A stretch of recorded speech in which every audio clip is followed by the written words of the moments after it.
My name is Charlotte Hope Miller, and I am 73 years old. What I am about to tell you today is something I never thought I could speak aloud, something I kept buried deep within my heart for decades because the pain was too great to share. But now, after so many years, I feel it is time to release this burden I have carried since I was just 15 years old. It was October 30th, 2016, in a small town called Meadowbrook, near Nashville. I was a joyful girl, full of dreams, about to celebrate my 16th birthday. Oh, how I looked forward to that party. I had everything planned. The pink dress my mother had been saving for months to buy me. Flowers in my hair. My dearest friends dancing with me. It was a time when I still believed that all people were good, that friendships lasted forever, and that the world was a safe place for a girl like me. I lived with my mother, Eleanor, and my little sister, Daisy, who was just 5 years old and born with Down syndrome. My father had abandoned us when Daisy was born. He couldn't accept that his daughter was different, as he called it. So it was just the three of us, but we were happy. My mother worked tirelessly in a textile factory to support us, and I took care of Daisy when I came home from school. It was a big responsibility for a girl my age, but I loved my sister with all my heart. Our neighborhood was small, where everyone knew each other. The houses were very close, separated only by narrow alleys. I had two best friends, Sarah and Emily. I had known them since I was 13 when we moved to that neighborhood. They were like sisters to me. We lived at each other's houses, slept over, shared secrets, dreams, and mischief. Our families knew each other well. My mother knew their mothers, and they knew my family. It was that pure friendship that only exists in adolescence when you believe nothing bad can happen. Sarah and Emily lived practically together in houses that were right next to each other, at the end of our street. To get there from my house, I only had to walk about 100 yards and cross a small park where children played soccer. It was so close that my mother never worried when I went there. "Go on, sweetie," she would say, "but be back before dark." That fateful day began like any other. It was a Thursday, and I didn't have classes because the teachers were on strike. My mother had left for work early, leaving me in charge of Daisy. I was excited because my 16th birthday party was just 2 weeks away. I had been imagining every detail, what the cake would be like, what music they would play, how I would look in my new dress. Around noon, while Daisy was taking her nap, Sarah came to get me. She had a strange smile on her face, a smile that now, after so many years, I recognize as malevolent. But at the time, I only saw my dear friend. "Charlotte, come with us. We're going to work on a school project," she said. I wasn't studying at the same school as them that year. My parents had changed me, but that didn't seem strange to me. We often helped each other with homework even if we were at different schools. "Can I bring Daisy?" I asked. I always brought my sister with me when I went out. It was my responsibility to take care of her. "No, better leave her asleep here. It'll only be a little while. We'll be back before she wakes up," Sarah replied, with that same smile that now makes my skin crawl. I decided to go alone. Oh, if I could go back in time and change that decision, but I didn't know what awaited me. I walked those 100 yards that separated my house from hers, as I had done hundreds of times before, suspecting nothing. When I arrived, I found Sarah, Emily, and a third girl named Brenda, whom I knew by sight because she had studied with me the previous year. They were standing at the door, waiting for me. "Where are we doing the project?" I asked innocently. "Inside, in the backyard. We have more space there." Emily replied. As we walked towards the house, a neighbor, Mrs. Harrison, approached and greeted me. She was a very kind older woman who always had candies for the neighborhood children. "Charlotte, long time no see, dear. How's your mom? And little Daisy?" "They're fine, Mrs. Harrison. Thank you very much for asking," I replied politely. "Why don't you come visit me one of these days? I just made some cinnamon cookies, the kind you like so much," she said kindly. "I'd love to, Mrs. Harrison, but now I'm going to help my friends with a school project. I'll stop by your house another day, I promise," I said, waving goodbye with a smile. That was the last normal conversation I had that day. Mrs. Harrison walked away towards her house, and we entered Sarah's backyard. What happened next changed my life forever. The moment I crossed the back door, the three of them jumped on me without warning. They started beating me savagely, without any explanation. I screamed, asking why, what I had done wrong. But they kept hitting me without answering. "What's wrong with you? Why are you doing this to me?" I cried through tears, trying to protect myself with my arms. I didn't understand anything. These were my best friends, the girls with whom I had shared so many happy moments, so many secrets. How was it possible that they were hurting me like this? The blows were so strong that at some point I lost consciousness. When I woke up, I was sitting on an old plastic chair in the farthest part of the yard, where there were many trees and bushes that hid us from the neighboring houses.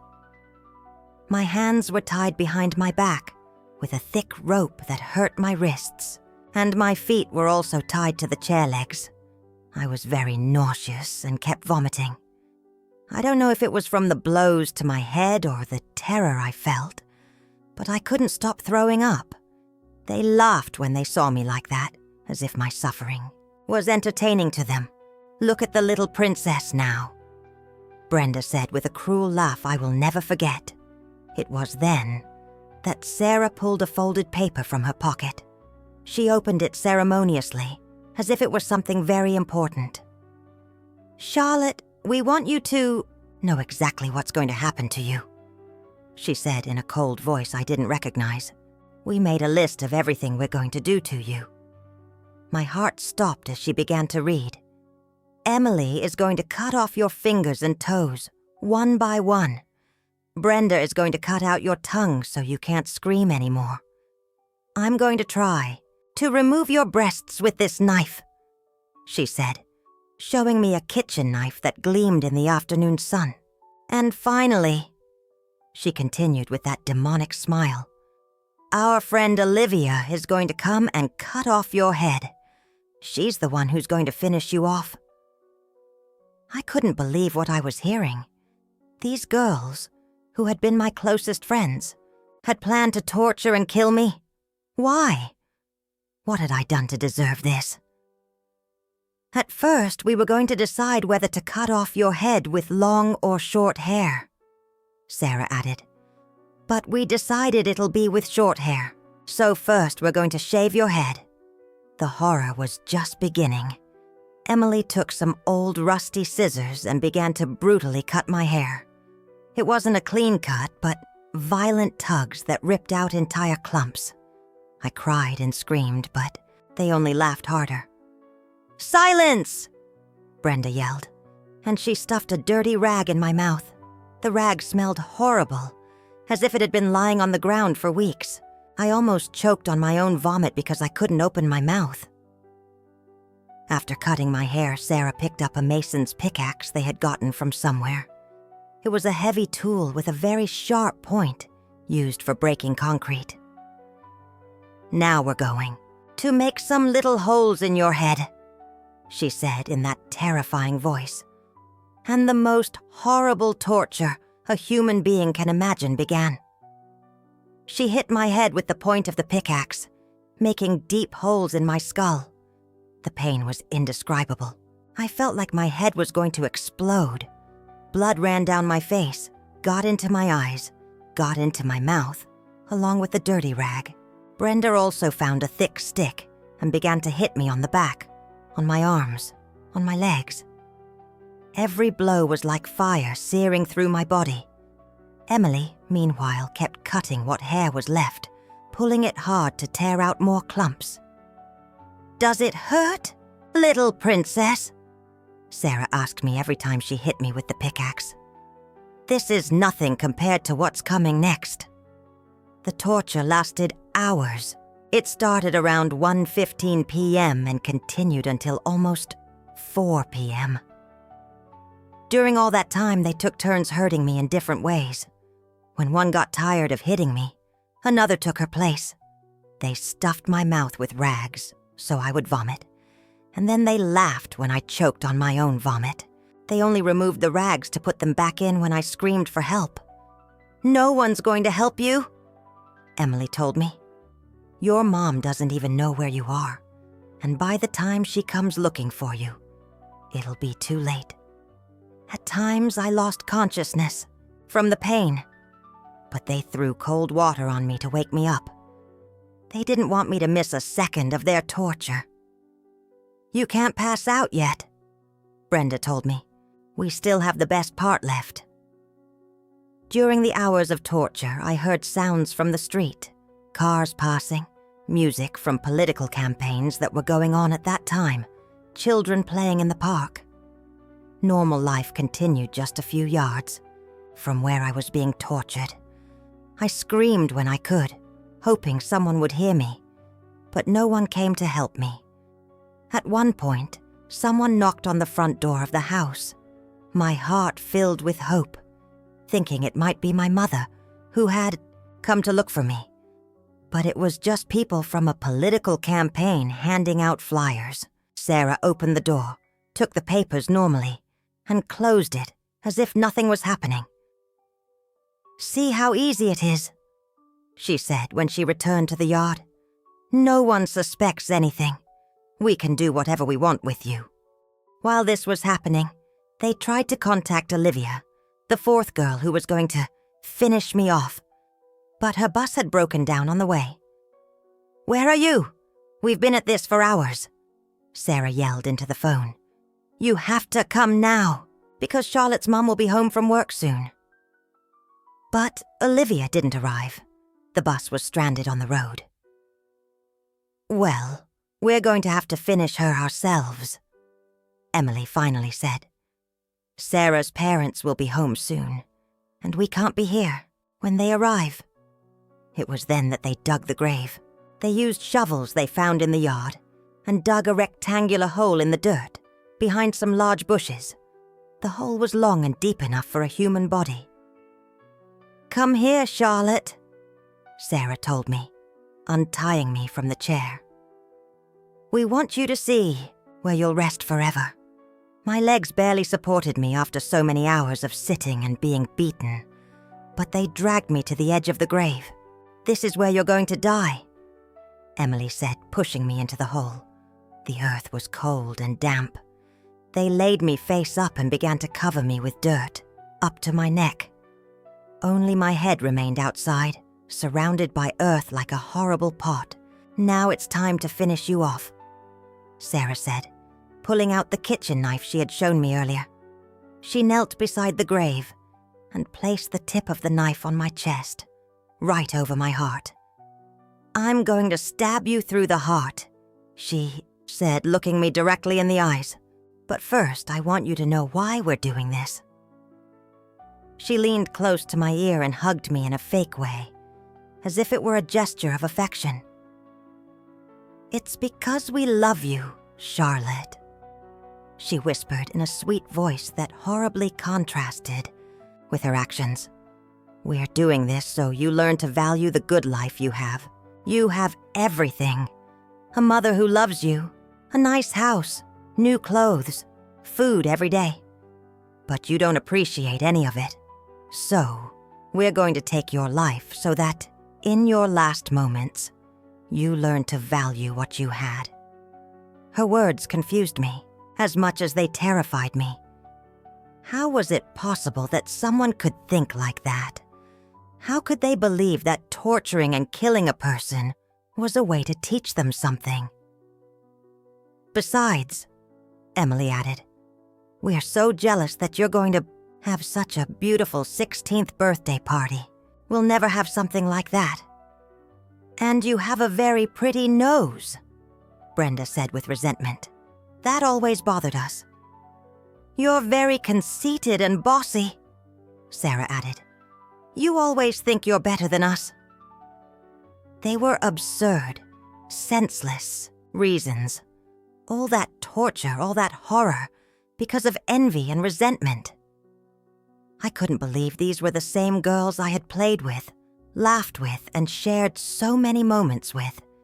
Sarah raised the knife above my chest, preparing to deliver the final stab.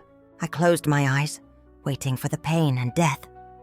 But at the last second, something changed inside me. A strength I didn't know I had awakened within me. Just as she brought the knife down, I managed to move my body to the side, instead of piercing my heart. The knife plunged into my shoulder, entering on one side and exiting on the other. The pain was terrible, but I was alive. And at that moment, something broke inside Sarah, too. I saw her turn pale when she saw the blood gushing from my shoulder. I think for the first time she truly realized what she was doing. "Oh my God!" she screamed, dropping the knife. "There's so much blood." The three of them froze, staring at my shoulder impaled by the knife. It was as if they suddenly woke up from a nightmare and realized the reality of what they had done. Taking advantage of their confusion, and with a strength that to this day I don't understand where it came from, I managed to partially free myself from the ropes that were still on my hands. The adrenaline of the life or death moment gave me supernatural energy. With the knife still impaled in my shoulder, I managed to get out of the grave. My feet were still tied, but I made desperate hops towards the patio wall. There was a block wall about 7 feet high that separated this house from the vacant lot next door. "She's escaping!" Brenda yelled. But I had already managed to climb the wall. I don't know how I did it with a knife impaled in my shoulder and my feet tied. But the instinct to survive is stronger than any physical pain. I fell on the other side of the wall, into a vacant lot full of tall grass and trash. The pain of the impact was terrible, but I was still alive. I could hear the girls screaming on the other side of the wall, but I knew they wouldn't dare follow me. They had been frightened by the blood and the reality of what they had done. From the vacant lot, I could see another house with another wall that led to the main street.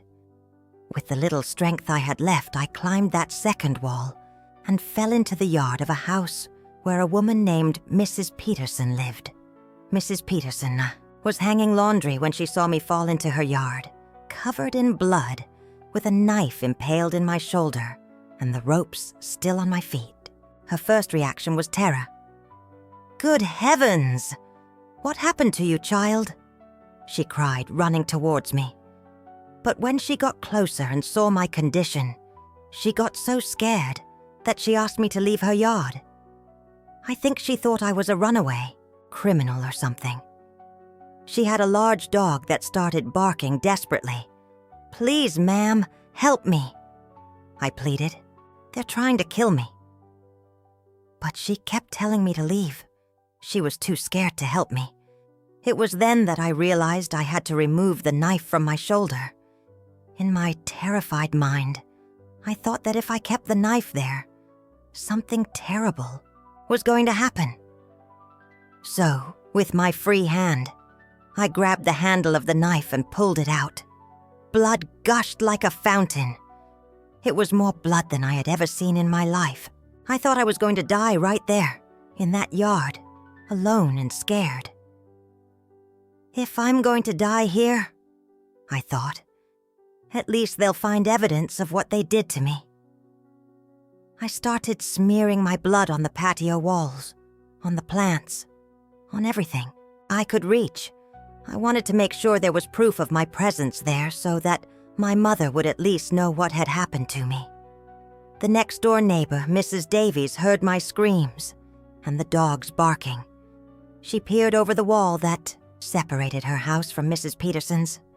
"Child, jump over here, I'll help you," she yelled.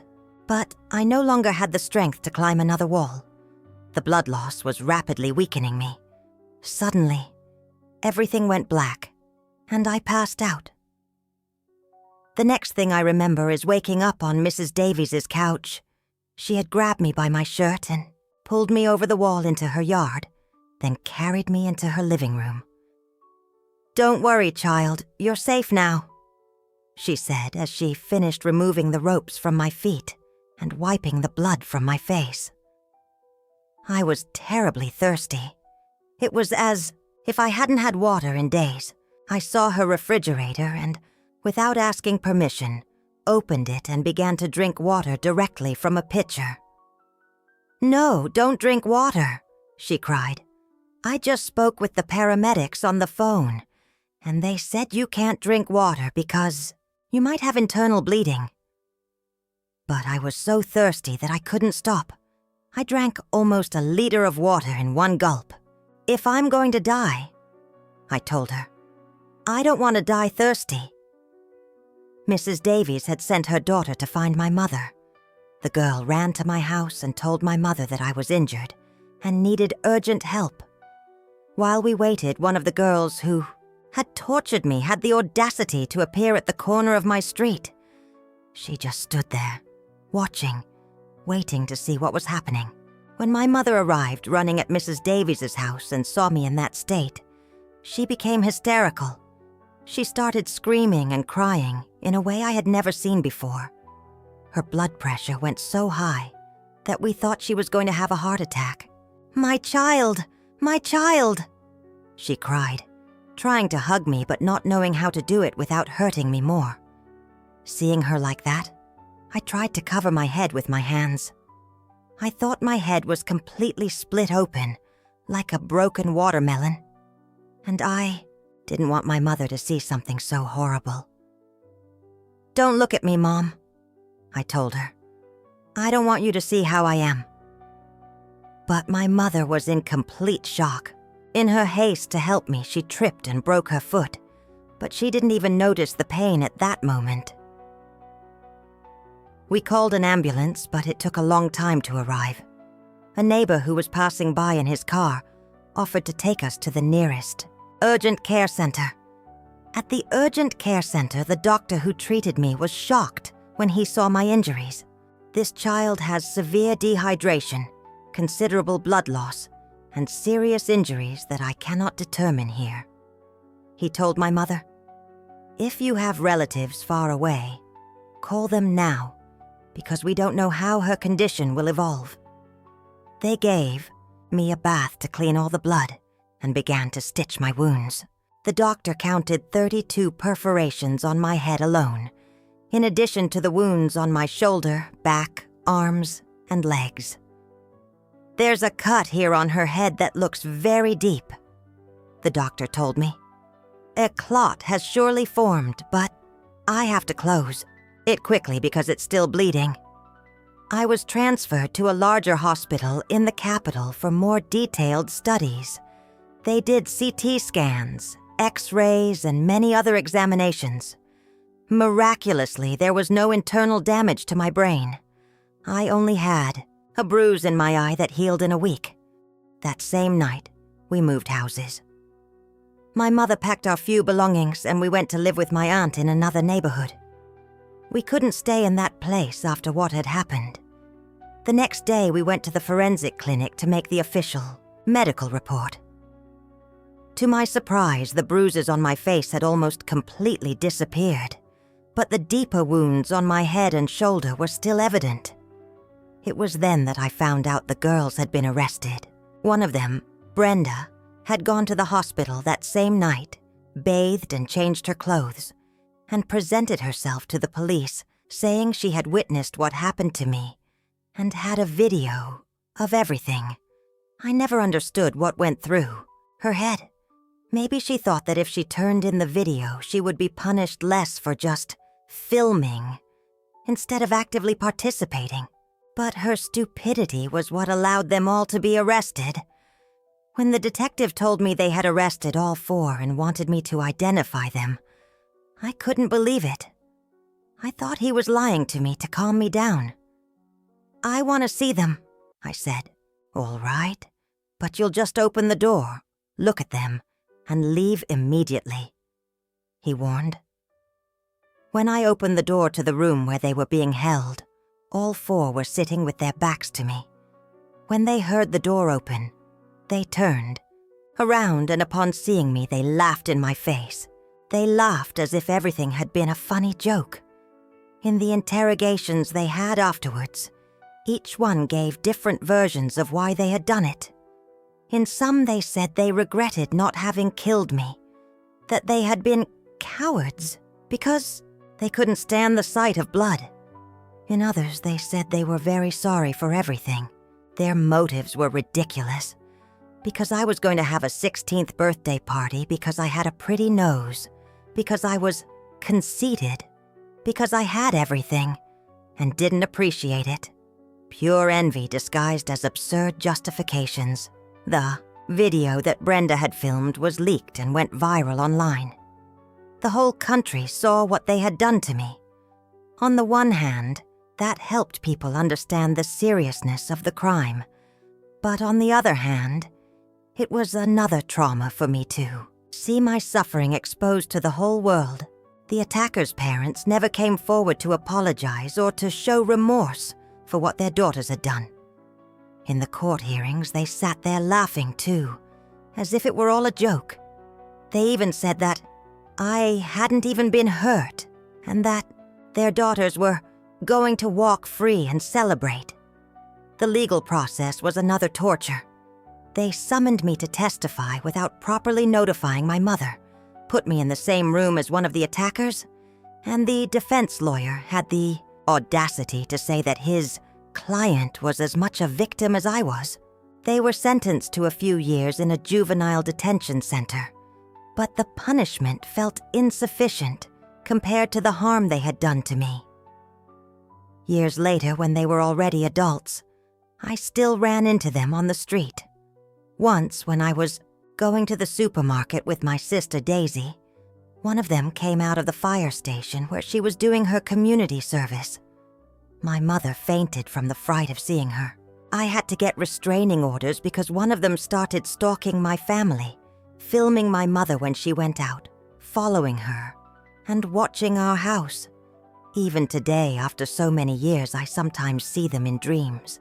I dream that I am again, in that grave, with the earth covering me up to my neck, waiting for the final stab. I wake up screaming, drenched in sweat, my heart pounding so hard I feel like it's going to burst out of my chest. But I also learned important things from that horrible experience. I learned that I am much stronger than I imagined. I learned that the instinct to survive can give you strengths you didn't know you had. I learned to value every day I am alive, every hug from my family, every moment of peace. I also learned to be more careful with friendships. Now I know that not all people who smile at you have good intentions. I know that envy can turn people into monsters. But I didn't let that experience make me bitter or prevent me from trusting the good people who also exist in the world. My sister Daisy grew up without knowing exactly what had happened that day. My mother and I decided to protect her from those horrible details.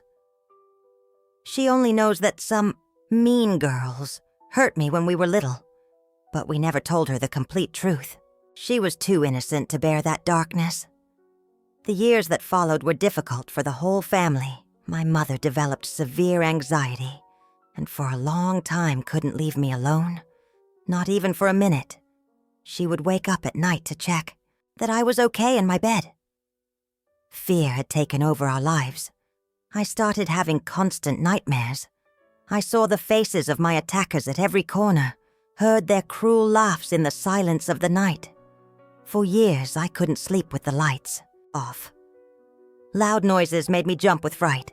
The sound of shovels digging in nearby constructions, immediately transported me back to that horrible afternoon when they dug my grave.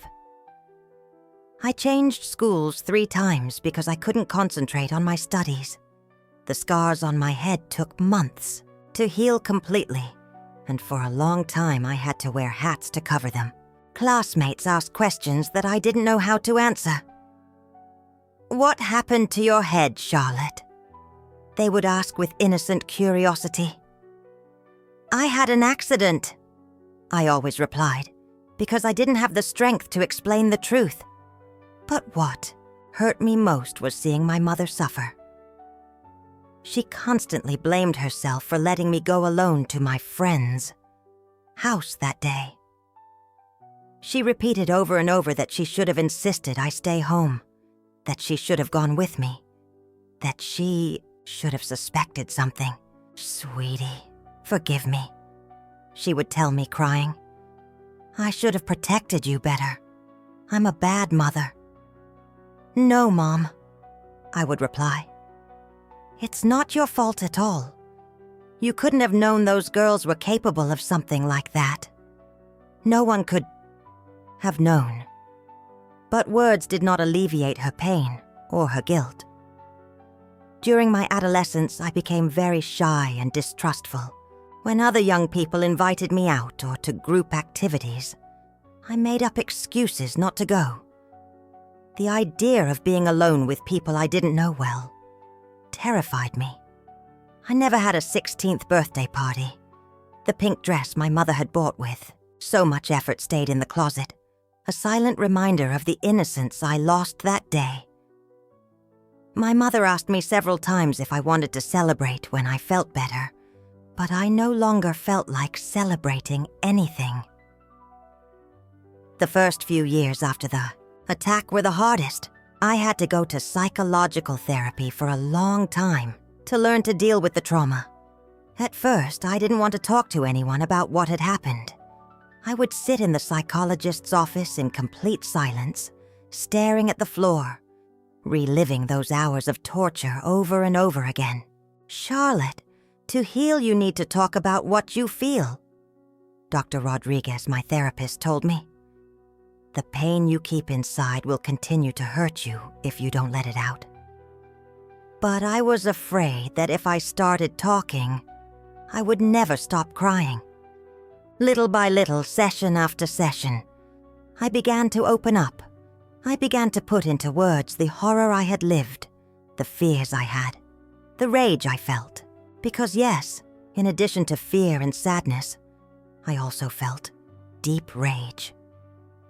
How was it possible that girls my age had been capable of planning something so cruel? How could they have dug a grave for me and then gone to sleep peacefully in their homes? How could they laugh when they saw me at the police station after everything they had done to me? The rage was a feeling that scared me because I felt it was consuming me from within. I didn't want to become a bitter person full of hatred, but I also didn't know how to get rid of that anger I was carrying. "It's normal to feel rage," Dr. Rodriguez explained. "What they did to you was unjust and cruel, but you have to learn to channel that rage constructively so it doesn't destroy you." He taught me breathing techniques, relaxation exercises, ways to manage the panic attacks I had when I remembered specific details of the torture. I learned that trauma was like an invisible wound that needed time and care to heal. Subsequent encounters with my attackers were setbacks in my healing process. Every time I ran into them on the street, it was as if I went back to being that terrified and defenseless 15-year-old girl. The first time I saw Sarah after years was devastating. I was 19 and had gone downtown to run some errands. I was walking through the main square when I saw her sitting on a bench, eating an ice cream, as if she were a normal person. My heart started pounding so hard I thought I was going to faint. My hands started trembling, my vision blurred, and I felt like I couldn't breathe. It was a full-blown panic attack. She saw me too, and had the audacity to smile and wave at me. as if we were old friends who had casually run into each other. I ran out of there and didn't stop until I got home. I locked myself in my room and cried for hours. All the nightmares returned that night with more intensity than ever. It can't be that after so many years she still has so much power over me, I told my therapist in the next session. Trauma doesn't have an expiration date, he explained. But every time you face these encounters and manage to overcome them, you're going to get stronger. And he was right. The following encounters were less devastating. I learned to breathe deeply, to remind myself that I was no longer that defenseless child, that now I had tools to protect myself. When I turned 21, I made an important decision. I was going to move to another city to study nursing. I wanted to help other people who had gone through traumas similar to mine. I wanted to turn my pain into something useful, into something that could do good. My mother initially opposed it. She was still very afraid to let me go alone to an unknown place. "What if something happens to you there?" she would say. "What if you meet bad people? How am I going to protect you from here?" "Mom," I replied, "I can't live my whole life in fear. If I stay here locked up, they win. I'm not going to let them take my future too." It was a difficult conversation, but my mother finally understood that I needed to fly solo to heal completely. University was a refuge for me. Being surrounded by people who didn't know my story gave me the opportunity to simply be Charlotte, not the girl who survived torture. I was able to make new friends, though always with great caution. I learned to distinguish between healthy caution and destructive paranoia. Yes, I had to be careful with the people I trusted, but I couldn't live suspecting everyone. During my nursing studies, I volunteered at a center for victims of violence. There I met many women who had gone through terrible experiences: domestic violence, rape, kidnapping, torture. Listening to their stories helped me understand that I was not alone in my suffering. Surviving isn't enough. An older woman named Mrs. Williams, who had survived years of domestic violence, once told me, "You have to learn to live again, not just exist." Her words stuck with me. She was right. For years I had simply been existing, dragging my trauma like a heavy chain. But I wanted more than that. I wanted to truly live. It was at that center where I met Daniel, my future husband. He was a psychologist specializing in childhood trauma and had come to give some talks about resilience. He was a gentle, patient man with a smile that conveyed peace.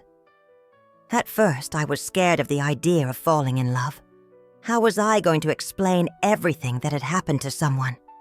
How was I going to trust someone enough to give them my heart? Daniel was incredibly understanding when I finally told him my story.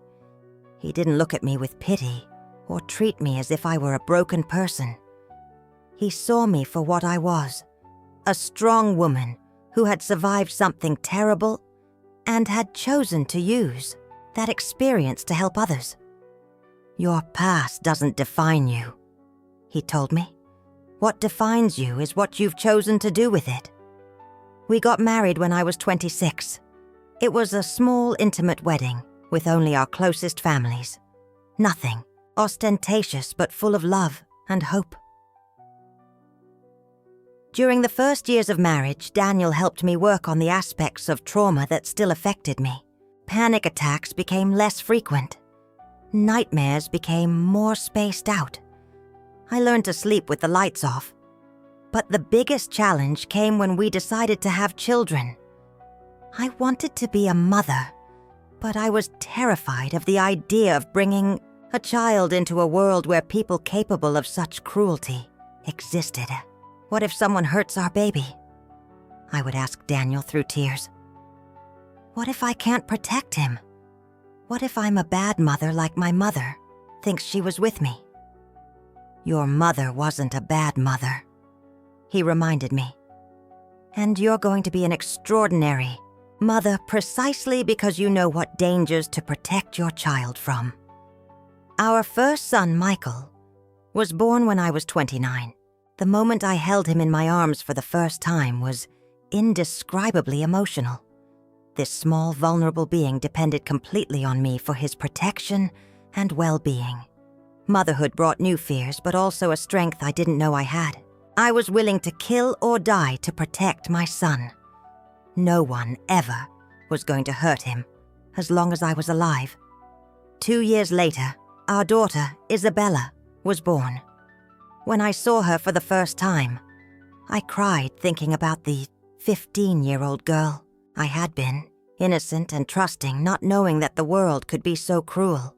I promised that my daughter would grow up strong and intelligent, capable of defending herself, but without losing the ability to trust good people. As my children grew, I had to make difficult decisions about how much to tell them about my past. I didn't want to terrify them with unnecessary details, but I did want them to be prepared to recognize warning signs. When Michael turned 11 and began to have more independence, I explained to him simply that when I was a child, some people I thought were my friends had hurt me very badly. That's why it's important that you always tell me where you're going and with whom, I explained. Not because I don't trust you, but because I want to protect you. And what happened to those bad people, Mom? He asked with a child's typical curiosity. They were punished, I replied. But the most important thing is that I survived, and now I have a beautiful family with you and your sister. The years passed, and my family became my refuge and my strength. Daniel and I worked together helping victims of violence. I as a nurse, specializing in trauma, he as a psychologist. It was gratifying to be able to use our experience to help others heal. When I turned 41, I decided to do something I had been avoiding for decades. Return to the town where the torture had happened. I wanted to face that place to see if I could walk those streets without feeling terror. Daniel accompanied me on that trip. We drove to Meadowbrook, the small town I had tried to erase from my memory. The place had changed a lot. New houses and new streets had been built. The house where I had been tortured had been demolished years ago, and in its place was a small supermarket. I walked to where the backyard had been, where my grave had been. Now it was the supermarket parking lot. I stood there for several minutes, remembering but not feeling the overwhelming terror I expected. "How do you feel?" Daniel asked me, taking my hand. "Liberated," I replied. And it was true. That scared 15-year-old girl no longer exists. I am a different woman now. We also went to the house where I had lived as a child. The new family living there welcomed us kindly when I explained that I had grown up in that house. They let me in and see my old bedroom, the room where Daisy had slept, the kitchen where my mother had prepared so many meals with so much love. The memories that came were not of terror, but of love. I remembered the nights my mother read me stories before bed, the mornings when I helped Daisy get dressed for her therapies, the afternoons doing homework at the kitchen table. Love is always stronger than hate, my mother once told me, years after the attack. Those girls filled one day of your life with hate, but we have filled all the other days with love. She was right. The love of my family, the love of my husband, the love for my children had been more powerful than all the hatred I had received in one afternoon. In recent years, when people ask me how I managed to overcome something so terrible, I always answer that it wasn't something I did alone. It was a long process that required professional help, family support, a lot of patience with myself, and the conscious decision not to allow other people's hatred to define my life. Being able to help other victims also helped a lot. Every time I helped a battered woman find refuge, every time I comforted an abused child, every time I accompanied a family in crisis, I felt that my suffering had a purpose. Pain can destroy you, or it can transform you. I tell my patients, the decision is yours.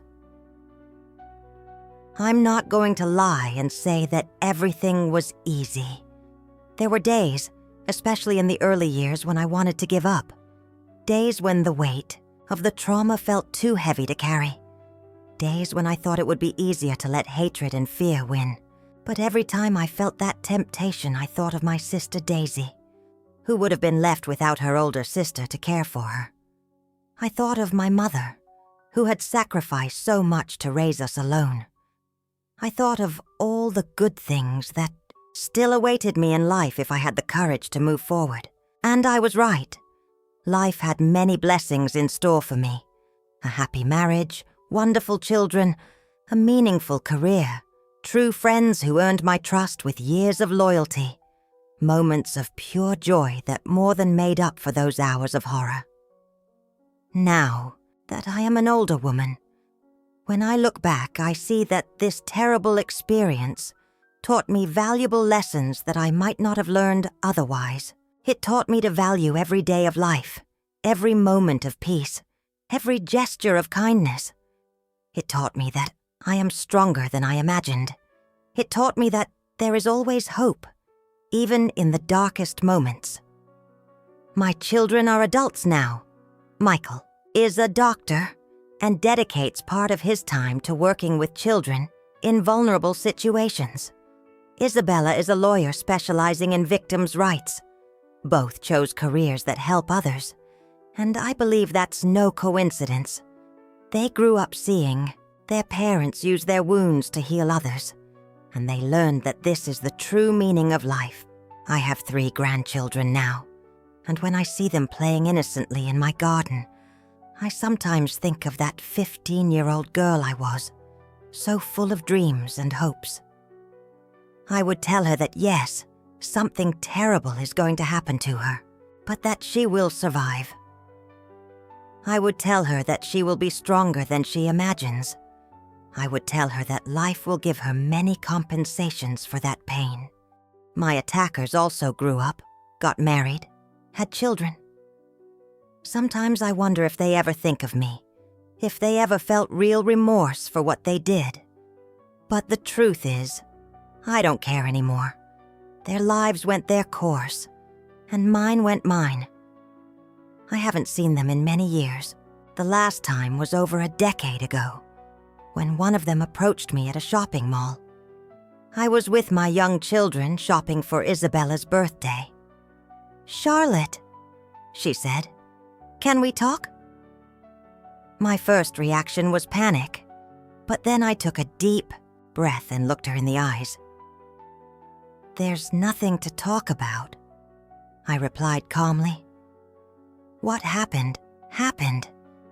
I moved on with my life. I suggest you do the same. She just stood there, as if waiting for something else.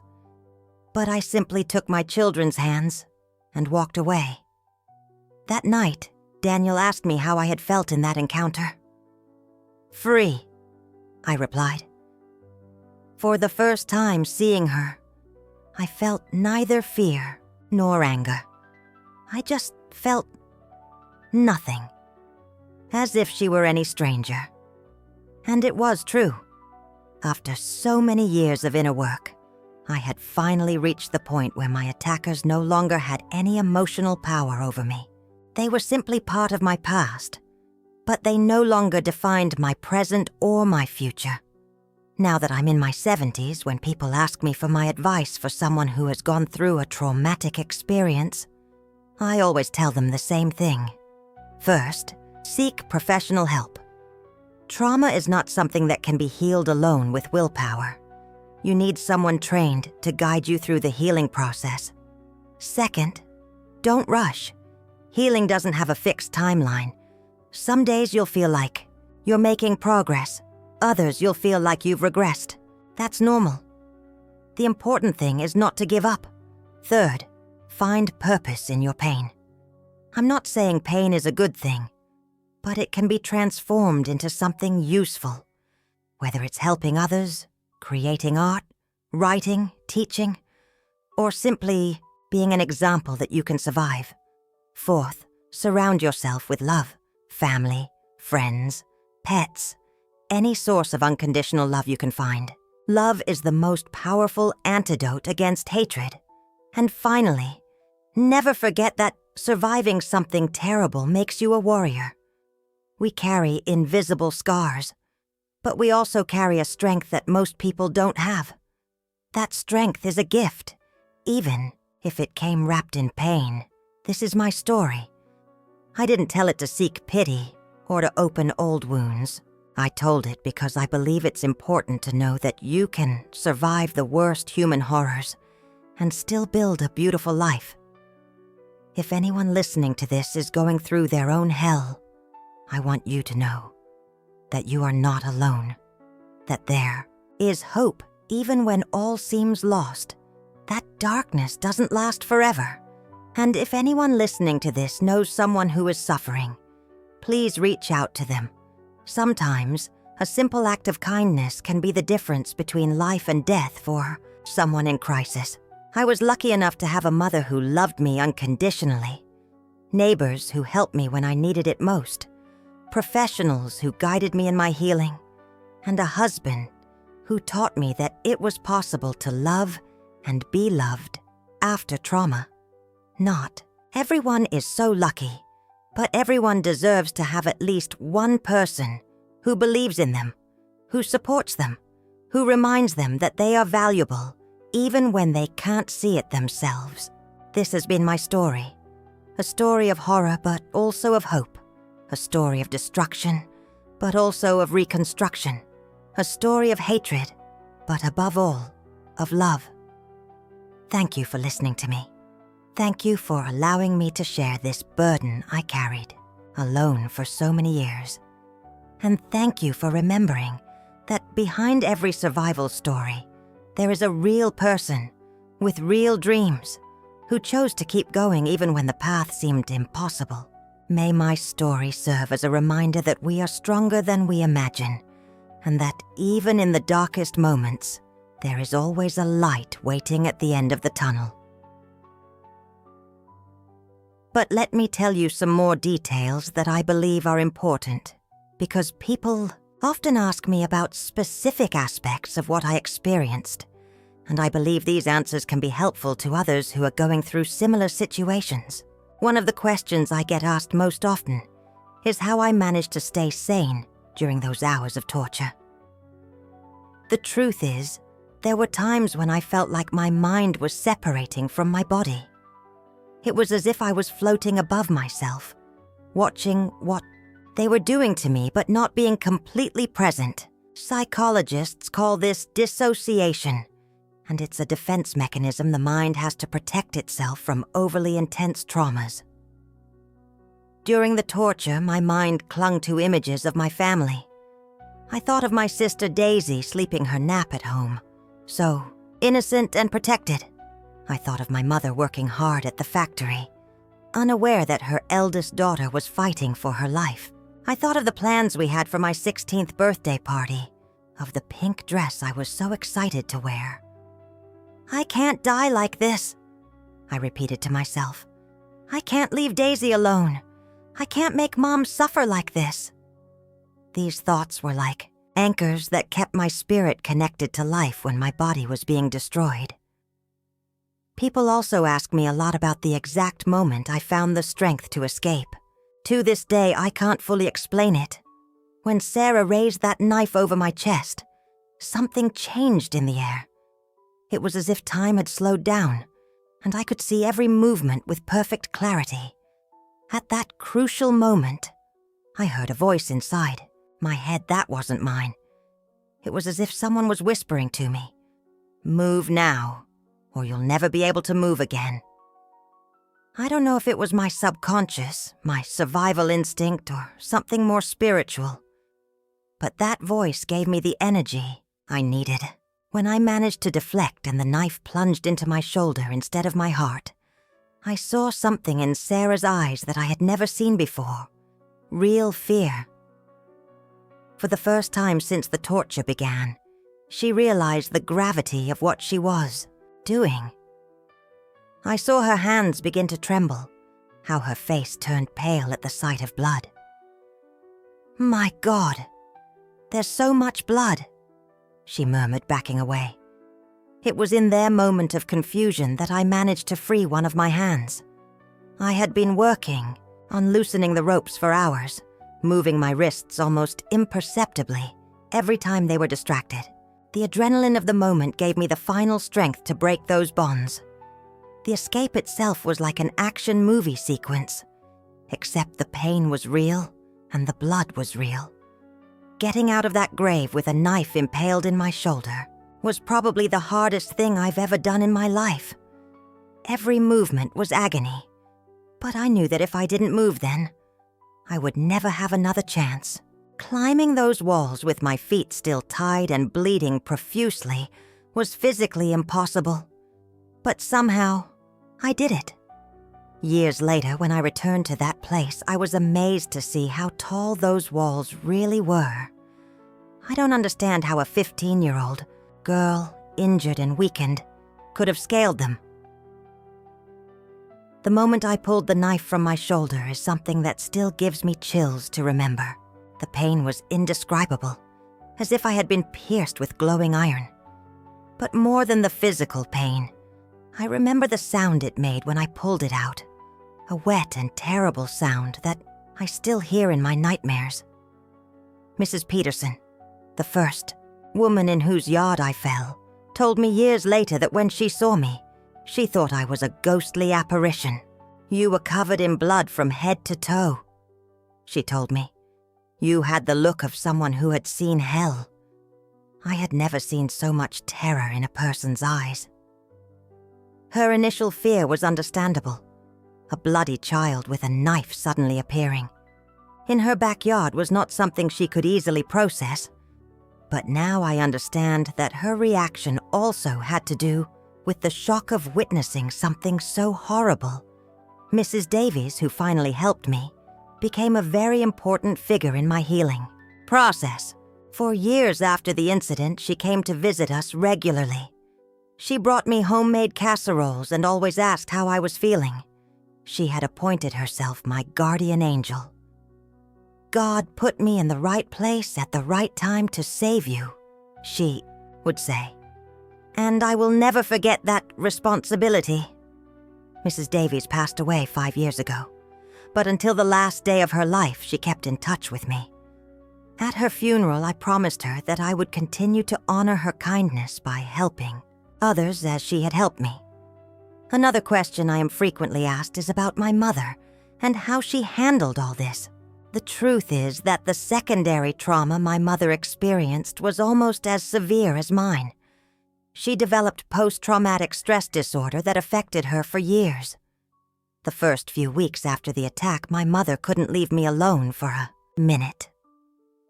She slept in a chair next to my bed, waking up every few hours to check that I was breathing. She had lost so much weight from worry that she looked like a ghost of herself. "Sweetie, forgive me," she constantly repeated. "I should have gone with you. I should have protected you better." It took her a long time to understand that there was nothing she could have done to prevent what happened. The malice of those girls was not something a loving mother could have predicted or prevented. My mother also started having nightmares. She dreamed of different versions of what could have happened. That she arrived at the house just as they were killing me. That she found me dead in that grave. That the girls came for Daisy too. Her nocturnal screams sometimes woke me up, and I had to comfort her, even though I myself was struggling with my own traumas. The relationship between my mother and I deepened in unexpected ways after the attack. We had shared such an intense and traumatic experience that we developed an almost telepathic connection. She could tell when I was having a bad day just by looking at me, and I could feel when she was struggling with her own demons. But there were also periods of tension. My mother became extremely overprotective, to the point that sometimes I felt suffocated. She wanted to know where I was every minute of the day. She wanted to accompany me everywhere. She would get nervous if I was 5 minutes late from anywhere. "Mom, you can't live in constant panic," I told her when I was already 19. "It's not healthy for you or for me." "But I've lost faith in the world," she replied, crying. "How can I be calm knowing there are such bad people out there?" It was a long and difficult struggle to find the balance between reasonable caution and destructive paranoia. My mother had to learn to trust again, and I had to learn to be patient with her fears while struggling with my own. Daisy was also affected by all of this, even though we tried to protect her. Children are more perceptive than adults realize. She knew something terrible had happened, even if she didn't understand exactly what. She became very attached to me after the incident, following me around the house as if she was afraid I would disappear. For months after the attack, Daisy refused to sleep alone. She would crawl into my bed every night, and I would let her stay because her presence also comforted me. It was as if we were both protecting each other. Years later, when Daisy was already a teenager, she asked me a question that broke my heart. "Charlotte, those bad girls who hurt you, would they have hurt me too if I had gone with you that day?" It was one of the most difficult conversations of my life. I had to find a way to be honest without terrifying my sister. "Maybe," I finally said. "But the important thing is that you didn't go, and now we know how to protect ourselves better." Daisy's question haunted me for days. The idea that those monsters could have hurt my innocent sister filled me with a rage I thought I had overcome. During my therapy process, I spent a lot of time working on forgiveness. Not forgiveness towards my attackers, but forgiveness towards myself.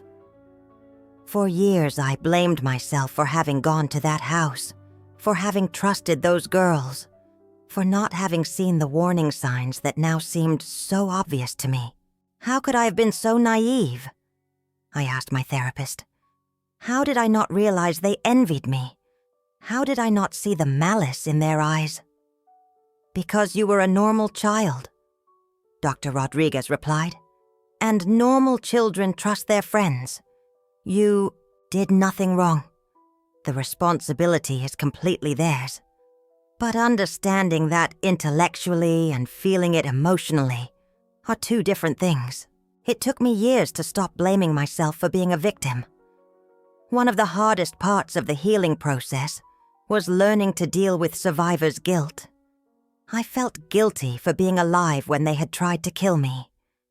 I felt guilty for the suffering my survival had caused my family. I felt guilty for the resources that had been spent on my recovery. Why me? I constantly asked myself. Why did I survive when they had such a detailed plan to kill me? What's so special about me that I deserve a second chance? My therapist helped me understand that these questions were normal but unproductive. There was no cosmic answer to why I had survived. The important thing was what I was going to do with that second chance. The universe gave you another chance, he told me. Now you decide what to do with it. That perspective changed everything for me. Instead of feeling guilty for surviving, I began to feel responsible for doing something meaningful with my life. If I had escaped death for some reason, then I had to make sure it was worth it. It was then that I decided to study nursing and specialize in trauma. I wanted to use my experience to help others who had gone through similar situations. I wanted to be for others what Mrs. Davies had been for me, a helping hand in the darkest moment. During my studies, I had to face many of my own traumas again, studying about injuries, about shock, about post-traumatic stress disorder, brought back constant flashbacks. There were times when I considered changing careers because it was too emotionally difficult. but my psychological trauma professor, Dr. Ramirez, gave me a piece of advice that changed my perspective. Pain that isn't transformed is transmitted. You have the opportunity to transform your pain into healing for others. That is a sacred responsibility. His words resonated deeply with me. I realized that my traumatic experience, however horrible it had been, had given me a unique understanding of what victims of violence go through. I could connect with them in a way that someone who hadn't been through it never could. My first job as a nurse was in the emergency department of a major hospital in Nashville. There I saw victims of all kinds of violence arrive. Women beaten by their husbands, abused children, victims of assaults, traumatic accidents. Each case reminded me of my own experience, but it also gave me the opportunity to make a real difference in someone else's life. I especially remember a 13-year-old girl named Lucy, who arrived one night after being violated by a group of boys from her school.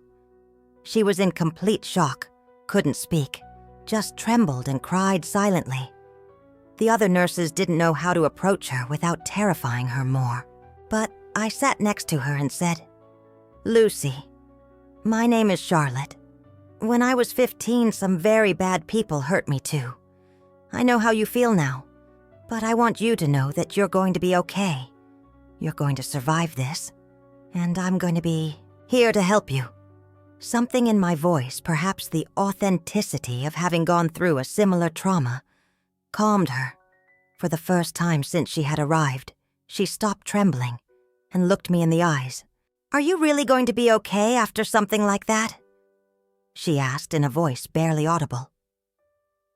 "Not only are you going to be okay," I promised, "you're going to be stronger than you ever imagined possible." I worked with Lucy for several months, accompanying her not only in her physical but also emotional recovery. Seeing her progress, seeing how little by little she regained her confidence and her smile, confirmed to me that I had made the right decision to dedicate my life to helping others. Lucy wrote me a letter years later when she was already a successful adult woman. "Charlotte," the letter said, "I want you to know that your words that night saved my life. I was considering suicide because I thought I could never get over what they had done to me. But you showed me that it was possible not only to survive, but to thrive. Now I am a social worker, and I help other victims, following your example." Reading that letter made me cry with joy. I realized that my pain had created a circle of healing that extended far beyond my own experience. Over the years, I have worked with hundreds of trauma victims. Each one has their own unique story, but there are also common patterns that I have learned to recognize. Guilt, shame, fear, rage, all are normal responses to abnormal experiences.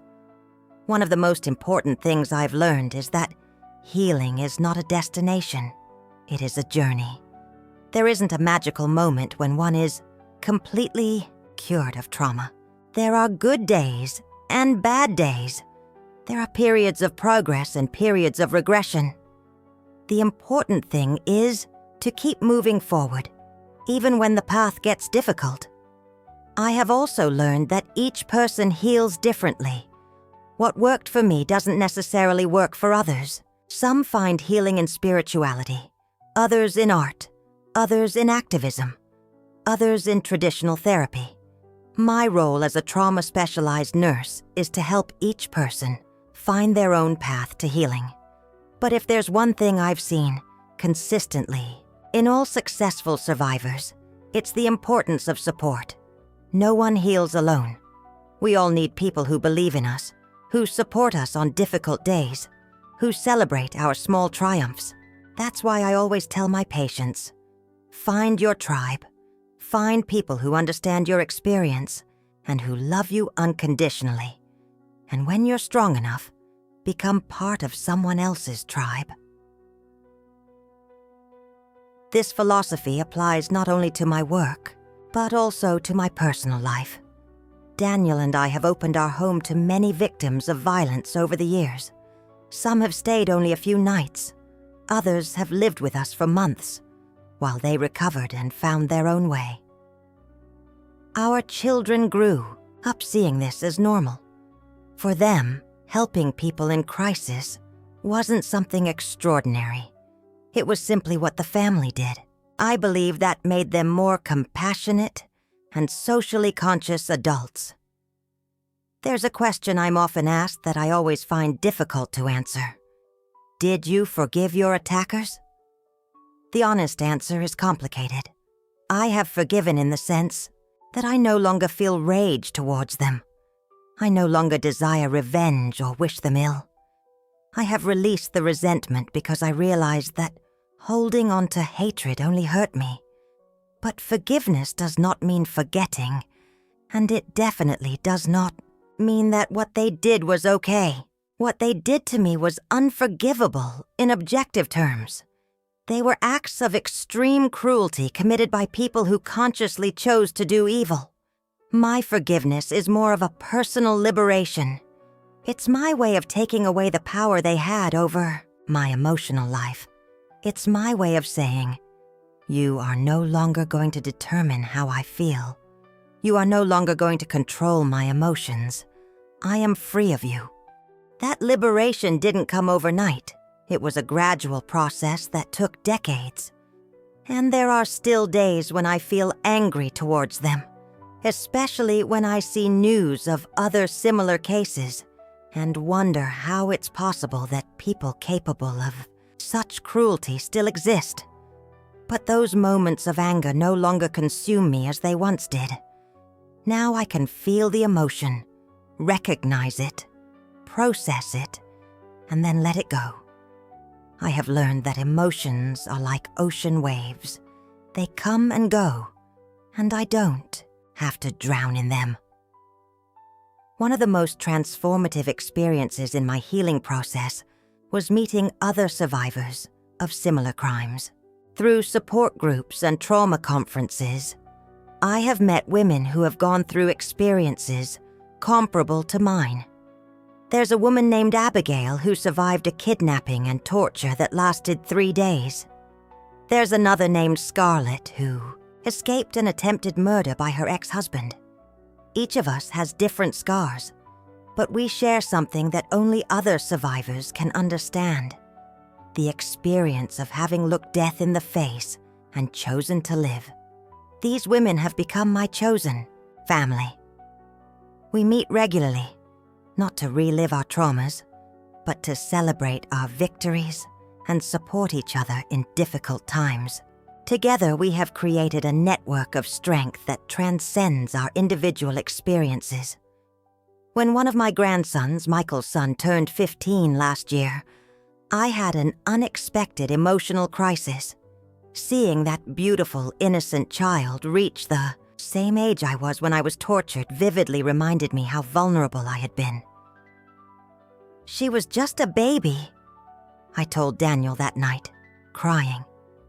"At 15, she was practically a baby, and those monsters tried to kill me." Daniel hugged me and let me cry all the tears I needed to cry. Then he reminded me of something important. "But that baby was stronger than anyone imagined. That baby became the extraordinary woman you are today." He's right. That 15-year-old girl I was fragile and innocent. But she also had an inner strength she didn't even know existed. That strength led her to survive, to heal, to love, to create a family, to help others. That girl became me, and I am proud of both versions of myself. Now, when I see my grandchildren running and playing in my garden, I sometimes get emotional, thinking about everything that 15-year-old girl didn't know awaited her. She didn't know she was going to survive. She didn't know she was going to heal. She didn't know she was going to find love, that she was going to have children, that she was going to have grandchildren. I would tell that girl, "What's going to happen to you is horrible, but it won't define your life. You're going to be more than what they do to you. You're going to turn your pain into purpose, your trauma into triumph. You're going to live a life full of love and meaning. You're going to be okay, more than okay. You're going to be extraordinary. And I would also tell her, the world has very bad people, but it also has very good people. Don't let the monsters stop you from seeing the angels, because for every person who tries to hurt you, there will be many more who extend a hand to help you. This is the truth I have learned after more than 50 years of post-trauma life. Goodness always triumphs over evil. Love is always stronger than hatred. Hope always conquers fear. And if my story can give hope to just one person who is going through their own hell, then every second of suffering I lived will have been worth it.